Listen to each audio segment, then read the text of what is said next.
Welcome back. Hour number 2 of the Pete Wilson program on KAGO. I've been looking forward to this interview for the past month or so since we knew we had lined it up. And he is here, and we ought to jump right into it. Christopher Hitchens in the studio. How are you, sir?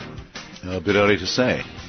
Well, it may be a little early for you, but we'll find out and fairly quickly exactly what Christopher Hitchens is like. I have to read an enormous amount of material for this job. Most of it goes in and out fairly quickly to the point where I don't remember the source as we discuss things on this program. It is rare for me, however, to pick up something by Christopher Hitchens and not to lean back and say, okay, let's digest this word for word and see where it goes. I enjoy this stuff enormously, and the new book, same thing. God is not great. How religion poisons everything. Not that you would ever take a position on the cover of a book or with the title. You say this, but you have really been writing this book all along, haven't you? Yes, I think the biggest... By the way, I should say first, that was a very handsome introduction, and I feel rather blushful now. But to reassert myself, brace up for your question. Yes, I think that really the essential distinction between two kinds of intelligent human is this. One lot is willing to believe that they are here, or we are here, as the result of somebody's plan, that may even include salvation. Mm-hmm.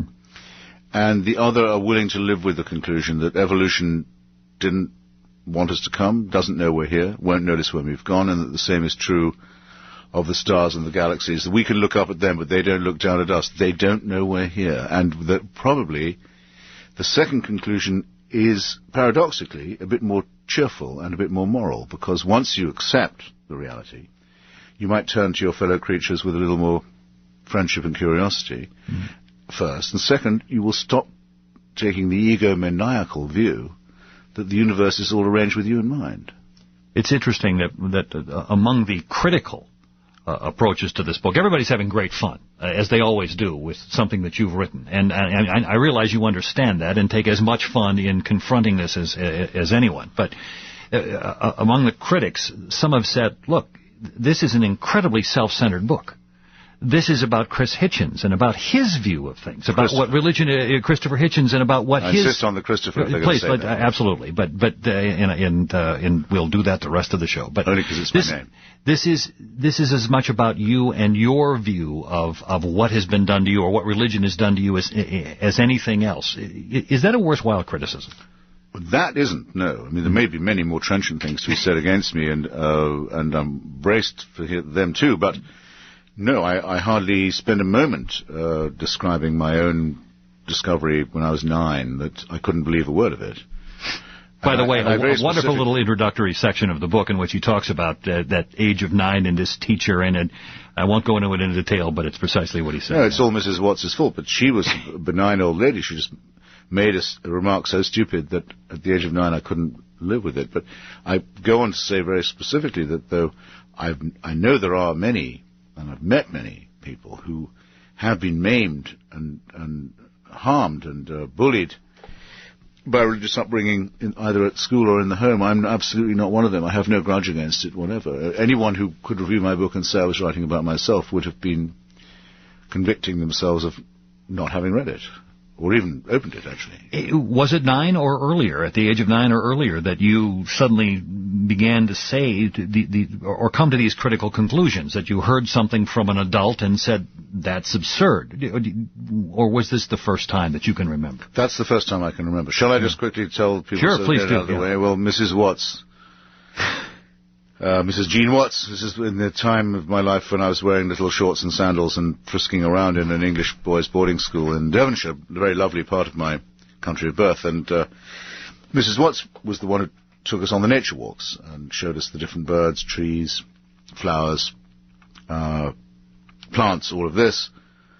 And she doubled as our teacher of divinity, scripture, which is mandatory in England. You have to be taught Bible study, and it has to be taught as if it were revelation. We have an established church, unlike the United States. That's one of the many advantages the United States has over England. Well, one day she combined these two roles and said, and you notice, children, that God's made all the vegetation to be green.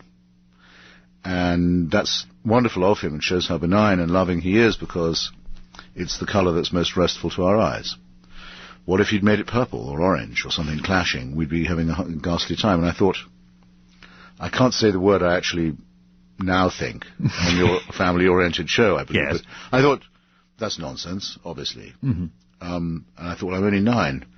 I don't know anything. I go to teachers for instruction, and not to be told, how do I know this is not... I just knew. That can't be right. Mm-hmm. Didn't know about chlorophyll, didn't know about photosynthesis, didn't know about DNA, didn't know about evolution, didn't even know about the argument from design, really, except that it seemed to make sense to a simple mind, but I knew that was wrong. And I've since found that there are millions of people who have had similar experiences, have found that, in a sense, they're unable to believe what they're supposed to be believing from the faithful. You say in here, again, the book is God is Not Great, from Christopher Hitchens, our guest. The argument with faith is the foundation and origin of all arguments, because it is the beginning, but not the end, of all arguments about philosophy, science, history, and human nature. It is also the beginning, but by no means the end, of all disputes about the good life and the just city. Religious faith is precisely because we are still evolving creatures. And you go on at length with this argument, but it seems to me that it's hard to... It's at the center of everything that you write, this notion that I'm really arguing a much greater question here, and for some reason or another you've decided now to place this on paper. Is that because we've been talking about this the last year, a number of books have come out, or had you been thinking about doing this? Well, it's true that there's a change in the zeitgeist, of which I may be, by pure luck, a beneficiary, because the book is now #1 on the New York Times bestseller list. Yes. Which is not because of my blue eyes and my sexual charisma, I assure you. It's because a lot of people, my forerunners, Professors Dawkins and Dennett and Sam Harris, yes, who was here just a few months ago, a great man, a great neuroscientist too, have taken it on, but it's more, I think, because there are a lot of people who are fed up with clerical bullying and religious intimidation and lecturing, and with the threat posed by theocracy to our civilization. Whatever corner of the compass you look, I could give you 4 examples in 2 seconds. The Pope says that AIDS is bad, but condoms are worse. Yes. The Iranian theocracy that believes in some tooth fairy called the 12th Imam, the hidden Imam, is additionally not content with thinking that he's about to come back and bring universal apocalypse, but have been stealing nuclear weapons on the open market. Mad Jews on the West Bank think they can bring on the Messiah. Foolish, fraudulent people like the late Jerry Falwell have been spending years trying to degrade the school boards of this country to get them to teach pseudoscience. It goes on every time you turn the page of the newspaper. I think people have had enough, and I think it's about time.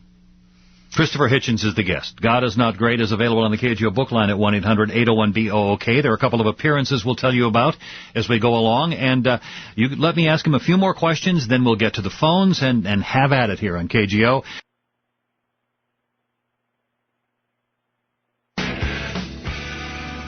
.319, the Pete Wilson Program on KGO. God is Not Great, How Religion Poisons Everything. Christopher Hitchens is our guest. You can join us at 8080810 on KGO. There still remain, says Christopher Hitchens, 4 irreducible objections to religious faith. That it wholly misrepresents the origins of man and the cosmos. That because of this original error, it manages to combine the maximum of servility with the maximum of solipsism. That it is both the result and the cause of dangerous sexual repression, and that it is ultimately grounded on wishful thinking. One of the great problems in trying to confront you is that you are so good with the use of the language. I doubt that there is anyone right now who is better. In fact, a few of your critics have said that this week in the things that they've written about this book or the last couple of weeks. Yet, that single paragraph, it seems to me, actually does sum up this entire argument. So explain it to people. Explain what you're trying to get at here. Well, I now feel I have a sort of duty to be inarticulate and stumbling. As a matter of fact, go ahead. One doesn't need to be very educated or very fluent in order to see what those objections mean. Religion begins because we have pattern-seeking minds. We search for explanations. We have no choice. Good. That's a very good thing about our cortex. So that intelligent people, even today, will prefer a conspiracy theory to no theory at all if there's a shortage of information or if information has been distorted.